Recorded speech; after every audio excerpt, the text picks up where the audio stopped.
Good morning, everyone. I hope everybody had a great weekend or a great yesterday or a great afternoon, whatever time it is. I hope it's been great. But guess what? Greatness does not just mean everything's going to be smooth. A great day doesn't guarantee that everything's going to go exactly how you want. A great day is a day you get to serve the Lord and stay at it and faint not. Our Father which art in heaven, hallowed be thy name. Thy kingdom come, thy will be done on earth as it is in heaven. Give us this day our daily bread, and forgive us our trespasses, as we forgive those who trespass against us. And lead us not into temptation, but deliver us from evil. For thine is the kingdom, the power, and the glory forever. Amen. You know, like in the Old Testament, people, and Judges is one of the scariest books in the Bible in a number of ways, because it shows how the people kept falling away from God and how people started doing what was right in their own eyes, especially towards the end of Judges. It's like some crazy stuff is going on in this book. But the thing is, the Old Testament really say the same thing the New Testament says. It says idolatry more than it say other gods. So it say people you follow, like different people will start misleading you, seducers and stuff like that. But this been going on for so long, and it's written in this Bible. Let's go to Judges chapter 2. And the angel of the Lord came up from Gilgal to Bochum and said, I made you to go out of Egypt, and I have brought you into the land which I swear unto your fathers. And I said, I will never break my covenant with you. Now, one thing you're going to realize it is, most people read that they're like, God say he'll never break his covenant with you. That is so true. He will never break his covenant with us. But the problem is, not him, it's us breaking our covenant with him. And you shall make no league with the inhabitants of this land. You shall throw down their altars, but you have not obeyed my voice. Why have you done this? A question to you. Why have you done this? Wherefore I said also, I will not drive them out from before you, but they shall be as thorns in your sides, and their God shall be a snare unto you. I just talked about Halloween. We got another holiday coming up. They already blasting it across the TV. It's called Christmas. I mean, when I was going in school, I didn't understand what was going on. I was like in elementary school, and there was a group of people like, we finna take Christ out of Christmas. And as a kid, I was like, man, that's so wrong. How can you take Christ out of Christmas, man? How can you take Christ out of Christmas? Because it was an Xmas phase going on. You understand? Well, it makes sense now that I'm older and I've been reading this Bible. Yes, I'm going to take Christ out of Christmas. It is what it is. The more you read, the better you get. The more you know. As a child, I thought it was wrong because I was taught that Christmas was about Christ's birthday. But I also taught that Christmas was about Santa Claus. Which one is it? So I just take Christ out of it altogether. To be safe than sorry. I know it don't go with, it ain't got nothing to do with 7 of his holy days. And it came to pass when the angel of the Lord spake these words to the children of Israel, that the people lifted up their voice and wept. And they called the name of the place Bochum, and they sacrificed there unto the Lord. And when Joshua had let the people go, the children of Israel went every man into his inheritance to possess the land flowing with milk and honey. And the people served the Lord all the days of Joshua, and all the days of the elders that outlived Joshua, who had seen all the great works of the Lord that he did for Israel. Let me tell y'all something. It's important as a young child to not just hang with people of your age. I'm just being real. This is something that dropped in my head. You know, it's good to learn from elders. They can pass some things down to you. One thing about young kids who don't know the word, they're going to pass down what they know to you. But you need some people in your life that are older, that are grounded in the faith, to keep you on the right track. Because it's something that seems to happen over and over and habitually in the Bible. And Joshua the son of Nun, the servant of the Lord, died being 110 years old. And they buried him in the borders of his inheritance in Timnath Heres in the mount of Ephraim on the north side of Gilgash. And also all the generations were gathered into their fathers. And there arose another generation after them, which knew not the Lord, nor yet the works which he had done for Israel. Look around here in this world we live in. There's a lot of generations coming up now because they know not the Lord, and it's really the fault of the parents and the supposed elders in this world. You understand? They're not spreading the gospel as much as they should, so the kids doing what they pleases. They're letting the world and their gods teach them. And the children of Israel did evil in the sight of the Lord and served Baalim. And they forsook the Lord of their fathers, which brought them out of the land of Egypt, followed other gods, of the gods of the people that were round about them, and bowed themselves unto them, and provoked the Lord to anger. And they forsook the Lord and served Baal and Ashtaroth. And the anger of the Lord was hot against Israel, and he delivered them into the hands of the spoilers that spoiled them, and he sold them into the hands of their enemies round about, so that they could not any longer stand before their enemies.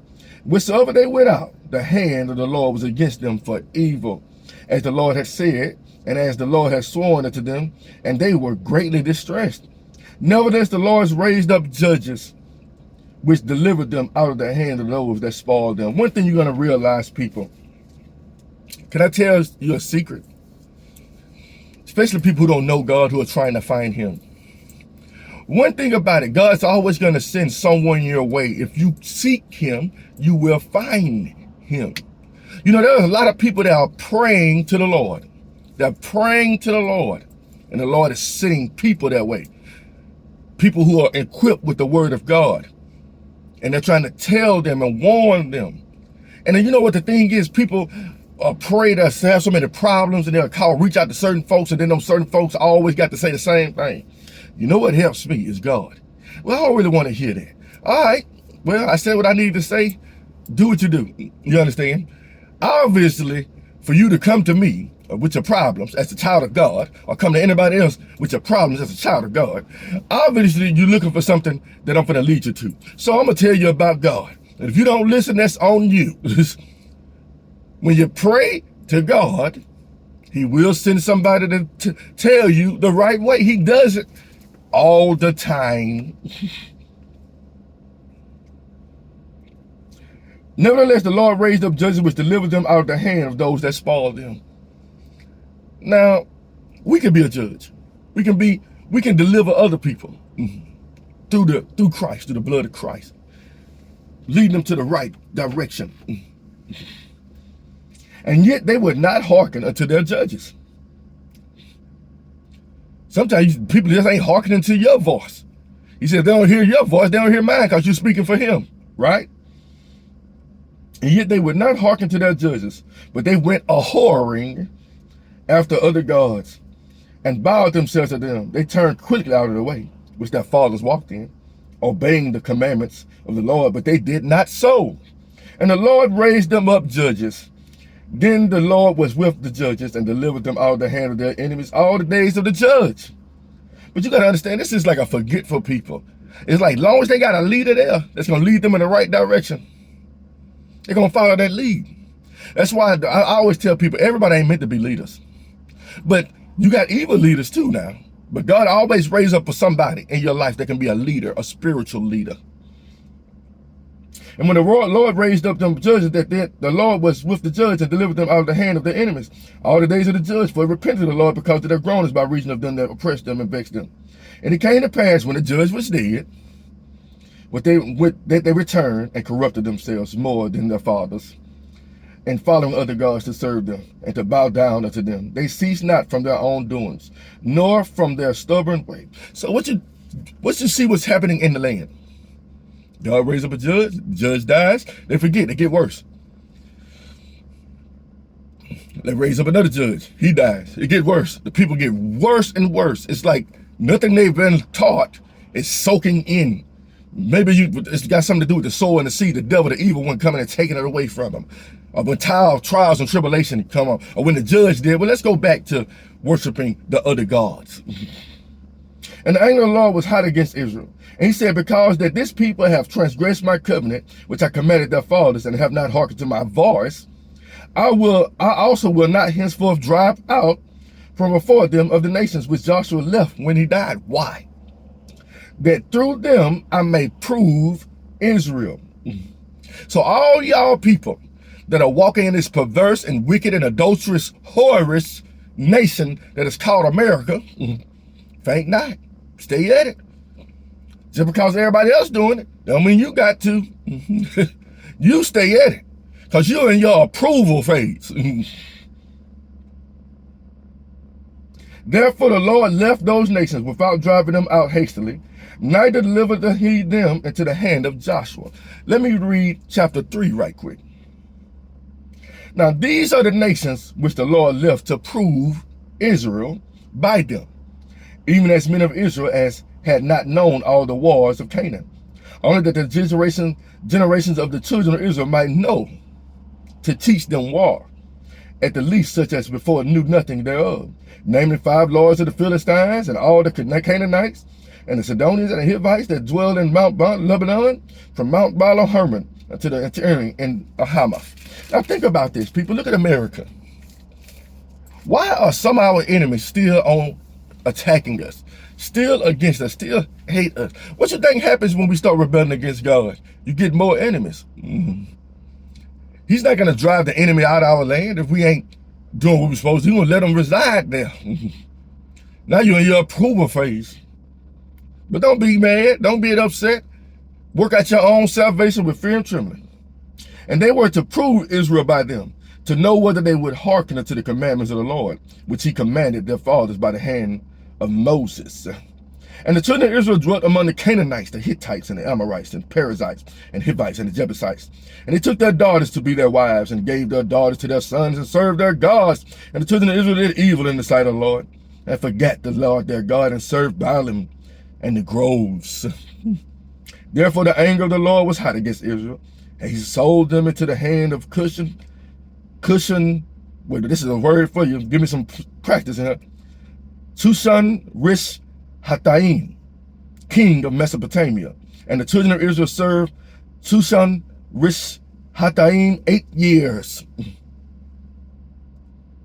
And when the children of Israel cried unto the Lord raised up a deliverer to the children of Israel, who delivered them, even Othniel, the son of Kenaz, Caleb's younger brother. And the Spirit of the Lord came upon him, and he judged Israel and went out to war.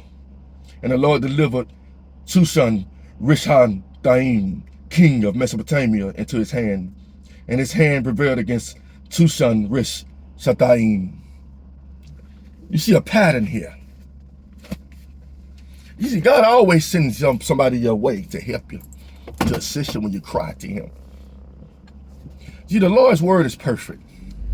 It's been tried for centuries. You understand? Think about it, people. Christians, you know God. Let's say then you go to a Muslim country and you start serving their gods. I watched a documentary years ago about a musician, very famous. I can't remember his name, but he was a musician and a musician. Sorry about that, people. The phone fell on me, but I'm gonna keep going. No need to stop because the phone fell. It happens. But